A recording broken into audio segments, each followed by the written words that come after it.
Hello, Internet friends. This is Danielle Pierce, the creator of Real Estate Profit Lab, and I have a very special guest tonight.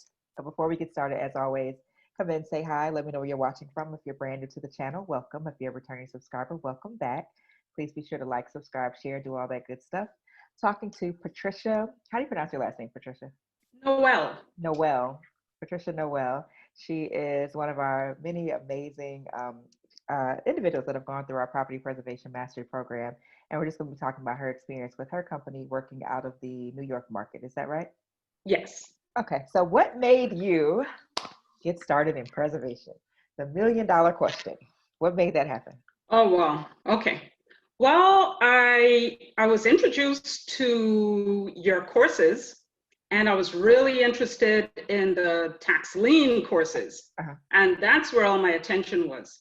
But I would get these notifications about property preservation, and I would hear you talking about it. I would see comments about it, and people were having great results with it. And I decided to forward a video to a family friend of ours. And he was so interested in it. He was blown away. He was so interested, so excited. He was like, let's do this, Ma, let's do this. And I was kind of interested too. I like, we grew up in like an old Victorian house in Brooklyn. And every day there was a problem, every day. So we were kind of used to having to do repairs and things breaking down and things like that. So I became interested also, and we decided to go ahead and start with property preservation. And we bought your course. Yeah. When was that? When did you guys actually get started? That was the end of 2018. Yeah. 2018. October 2018. So third quarter of 2018. Okay. And you guys, are you working in which counties in New York are you covering? Or did you cover? Well, I'm in Queens, so I cover Queens, I cover Brooklyn, I cover Suffolk County, that's Long Island, and Nassau County, Long Island. Okay. And we've had to go to Staten Island also. Staten Island. Yeah. Okay. And the Bronx. And the Bronx. And the Bronx. So that's all of them, right? Yes. Well, except Manhattan. Okay. Strangely enough, we haven't had any work orders in Manhattan. Yeah, maybe they have a different ordinance or something. Is what I should research that, because so a couple of other people have asked about, specifically New York City. And I was like, I don't know. The people that are working in New York, I don't think they're working in Manhattan. I think they're working in other counties. So exactly. Yeah. Are you working with family, friends? Have you worked with family and friends? What was your experience like with that? Yes, well, I work with my daughter. She's my partner. My husband, he's not fully vested or convinced yet. He helps out here and there. But we started this with a family friend.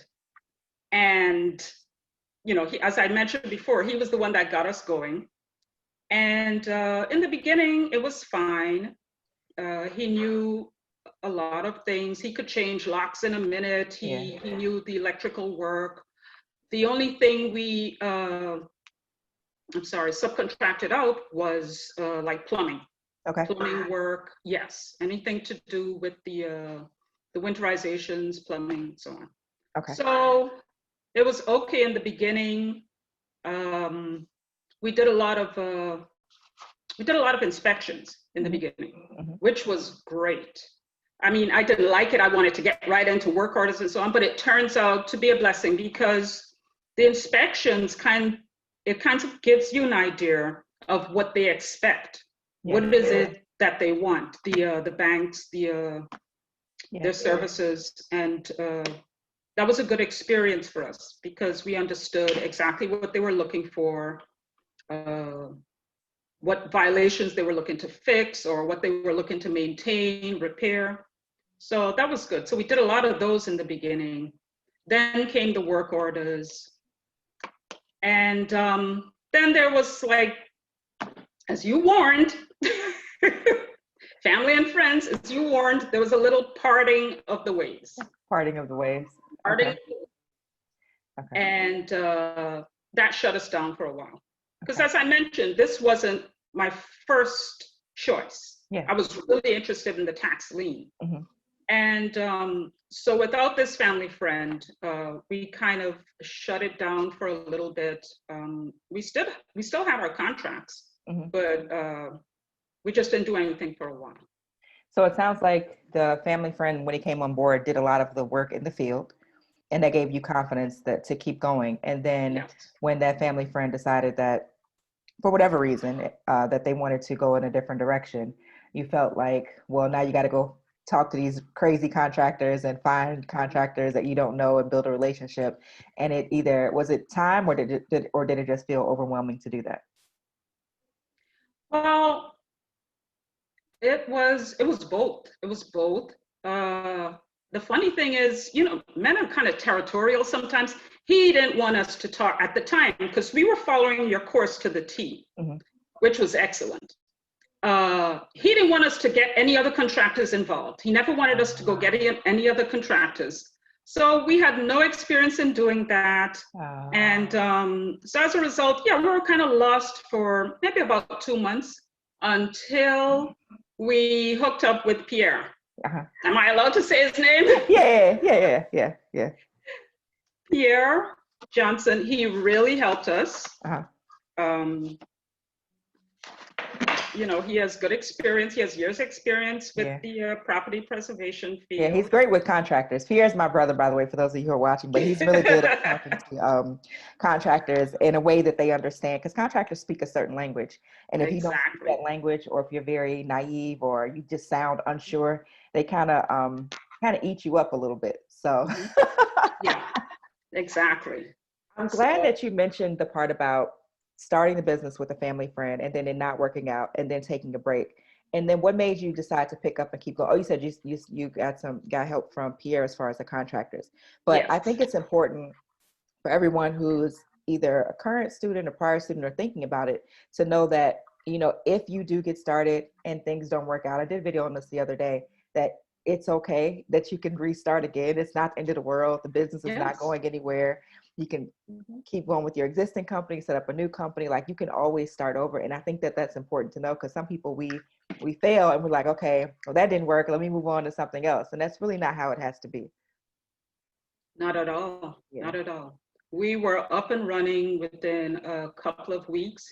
He put out some ads because we were set up. He put out some ads for some contractors. He showed me how to do it. And I looked back at your notes in the course. And we put out some ads on Indeed and Craigslist. And he got some pretty good people. And we were back up and running. Okay. What was your overall experience like? Like, any horror stories as far as the contractors? Like, have they come? I tell people to expect that, you'll have some they'll do great work and they'll disappear. Like, that'll happen. That, you'll think that you have some who are just, I don't use the word crazy, but they just a little bit off. So what was your experience like with that? Any horror stories as far as or positive stories as well? All of what you just said. And some positives. Yes, we've had the crazy, we've had the ones who just disappeared. We had, one dishonest one, which that really shocked me. I didn't expect that. This was a grown man, experienced. Another contractor went behind him and saw that he hadn't done something that he said he had done.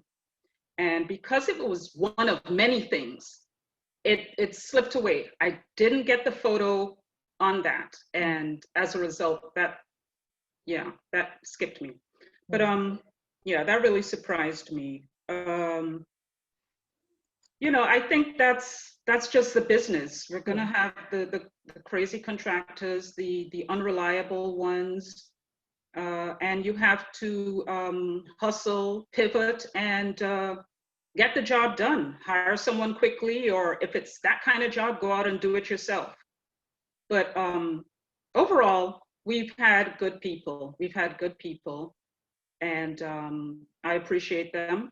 The ones who may be the most earnest and hardworking may surprise you.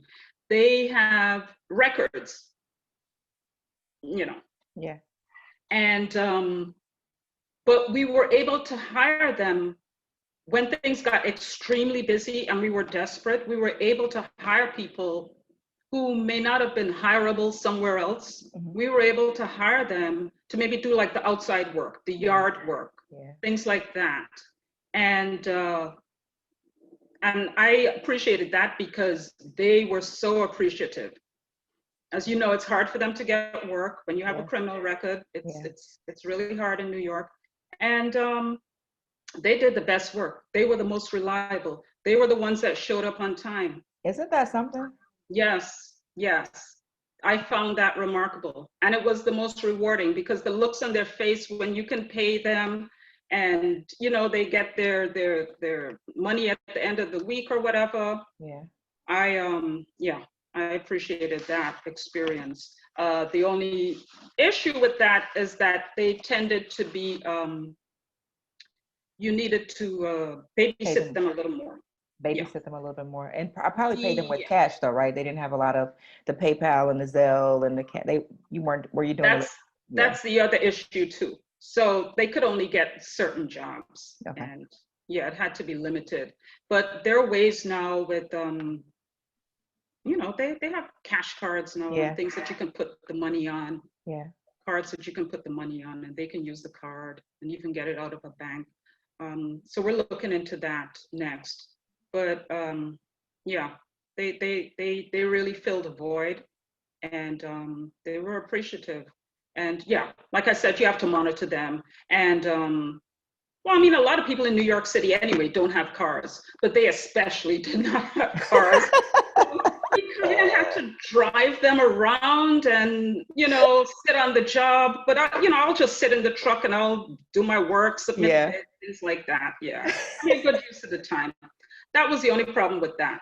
But I would have to say overall, you know, people are decent. People want to work. They work hard. They delivered quality work. Whether it was a licensed contractor or whether it was, you know, someone else just for the day.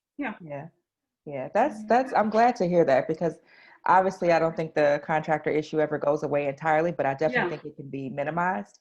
I think that it's just a matter of constantly recruiting and just constantly recruiting, and there's some babysitting involved from time to time. But I find that many contractors work better when you babysit them, to be quite honest.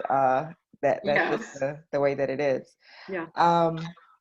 So that's super exciting. A lot of people are always worried about contractors, and I'm like, well, yeah, it's kind of something to worry about, but it's also something that you can handle if you decide that you want to.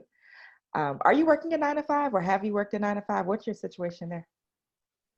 Well, I was in healthcare before I got involved with property preservation, and I was kind of burnt out. I called myself semi-retired, but it was burnout.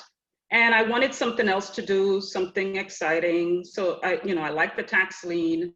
Then when I heard about the property preservation, and the family member was excited too, and my daughter was excited, that was exciting to me too. And so I did. I had a 20+ year career in healthcare, in the health field. That is a pretty remarkable shift to go from healthcare to property preservation. Had you owned a business before? Yes. Okay. What was your other business? What have you done before? It was in healthcare. Oh. Yes. It was a practice. It was a practice. Gotcha. Yes. Okay. So talk about a podiatrist and Awesome. Talk about your any results that you want to share with people, either in terms of, you don't have to mention specific revenue numbers like I do, but like your best month, your worst month. How was it when you first started in terms of volume? Anything you want to share with people with regard to that? Well, like I said, when we first started, it was slow with the work orders. We were flooded with inspections. And as you know, they don't pay that much. And because initially when we applied, we put New York, and New York is huge. It extends all the way up to Canada. People just think of New York City, Manhattan, Brooklyn, Queens. No, it extends all the way up to Canada. So some of the inspections were like an hour, 2 hours. Well, an hour we don't mind. That's normal for us. But they were like 2, 3 hours away. And yeah, that was a bit much. Yeah. But like I said, in everything, there's something you can take out of it. So that turned out to be a good experience with the inspections. But that was too much. Then I guess after they saw that we did the inspections well, they started giving us work orders. So that was like maybe after a month, would you say? Yeah, after a month, Okay. maybe 3, 4 weeks, we started getting work orders. And those were pretty good. And we, I think the work orders paid, they paid okay, but the bids were nice. Mhm. Yeah. When they would approve the bids and we would get those orders, those were the money makers. Yeah. Yeah. What was the highest bid approval that you can remember? It was multifaceted. It was a mold. It was a mold remediation with some other work in the house. What? Maybe about $5,000. Okay. Yeah, my daughter is here with me also. Oh, $5,000. Yeah. Okay. Yeah, that's a pretty good bid approval. Yeah, I like mold jobs for that reason. Yeah. What is your, so people always ask, like, what does it look like on a day-to-day basis? So I know that you guys were taking a break, or either were taking a break or work had slowed down for you with the company that you were with due to COVID. But what is the, like, if you were to describe your day, how would you explain it? Well, we're up putting the work orders in order. Well, actually, we try to do that the night before. Okay. And send everything out to everyone. So by the daytime, we start calling up, hey, Mr. Contractor, are you over there? Contractor. Hello, so-and-so, are you over there? Did you get there yet? What did you see? Did you take your picture? Did you take the picture of the street signs? Because some of the obvious things they miss, the easiest and obvious things they miss sometimes. Yeah. And just monitoring everyone. We spend a lot of time on Proven, seeing what's coming in, monitoring what they're doing. Then we also have to start with the bids, work on bids or, and that's it. I think and I wouldn't say worrying, but just a lot of monitoring. Yes. Monitoring and a lot of follow-up, right? Because if they miss the photos, if they forget like the street sign, like you mentioned, then somebody has to go back and take a picture of a street sign, and you don't want that person to be you. So exactly. So that brings me to the other part of the day. Sometimes we do have to get out there, jump in the truck, and head out to a work site and complete some things, finish up some things, post a sign that maybe was forgotten. Or on a really busy month, we've had to jump in there and do the grass cuts, the weed trimmings and all of that. We've had to do that. Yes. We've had to like grab my husband and let him come help us. Yes. We've actually had to do maid services. Sometimes yes. So I know it's the way you teach it, it's supposed to be, not that we work remotely, what's the correct word? We don't have to be in the field. We don't have to be in the field, but sometimes to get things done. Yes, you have to get out there. You have to get out there. Mm-hmm. Yesterday, I was talking to Letha. She's also covering in New York, and she's been working throughout this year. And I was telling her that I had to go to a property in Arlington, Texas, and I had to go take some pictures of a paint job because the contractor was not taking any photos. He took before, but no in process and no after.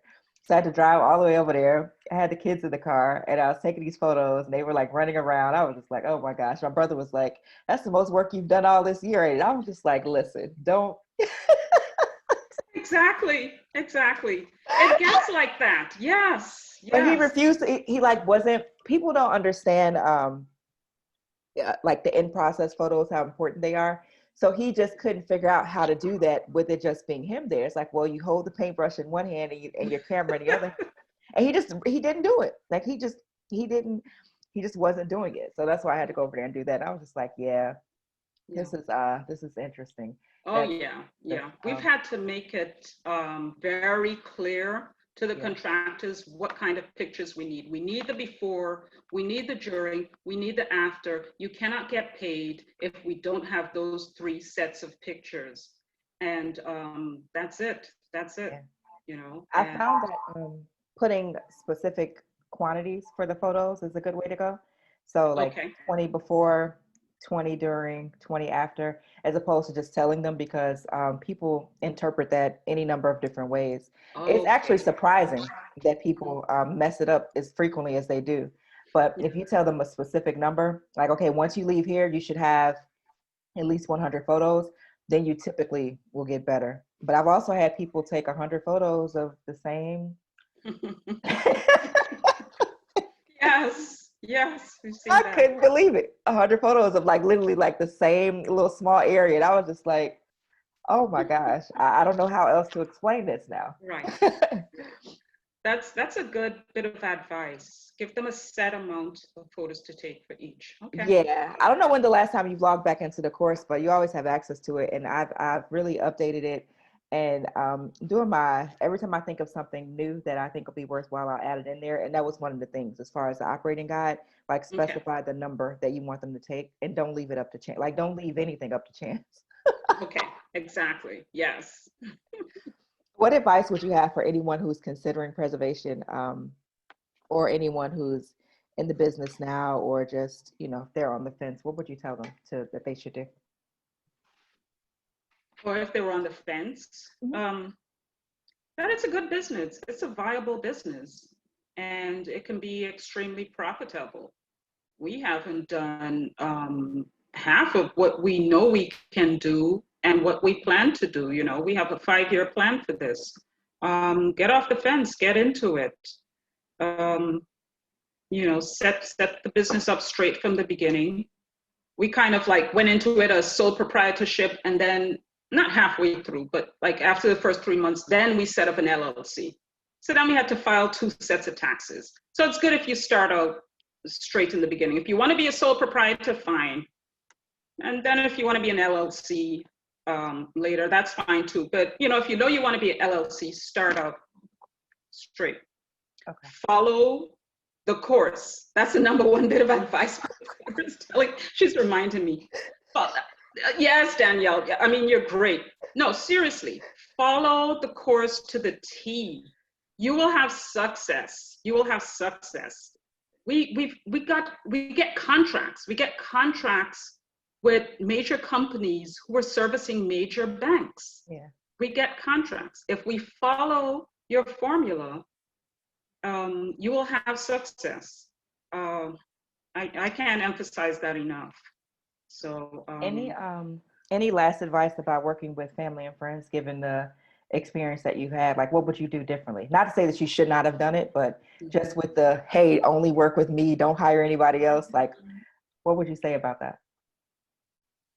We would have to, if you want to work with family and friends, you have to get everyone on board, would you say? And educated. Either let them study the course with you or give them access to your quick start guide. Yeah. Which is excellent, by the way. Just everyone has to be on board. Everyone has to be on board and understand that it's a business. And that's the best I can say. Yeah. Yeah. Well, it's good that you have your daughter on board. I can hear her in the background. Hi, daughter. Hi. Hello, Danielle. Hey, what's your name? Camila. Camila. Nice to meet you, Camila. Nice to meet you. You've actually met her before at the tax lien auction in Indiana last year, March. That's who you brought. I actually met her. Yeah. Nice. And then did you finally get the deeds? Because I know that everything had slowed down quite a bit for due to COVID, and some people took a much longer to get their deeds. Yeah, I got mine in January. I was so excited. Yeah. That's it's amazing. I can't thank you enough. I sound like a broken record with you. It's, it increases your family's wealth just like that. Just like that. Yeah. Go there, win some of your bids and at the auction, I'm sorry.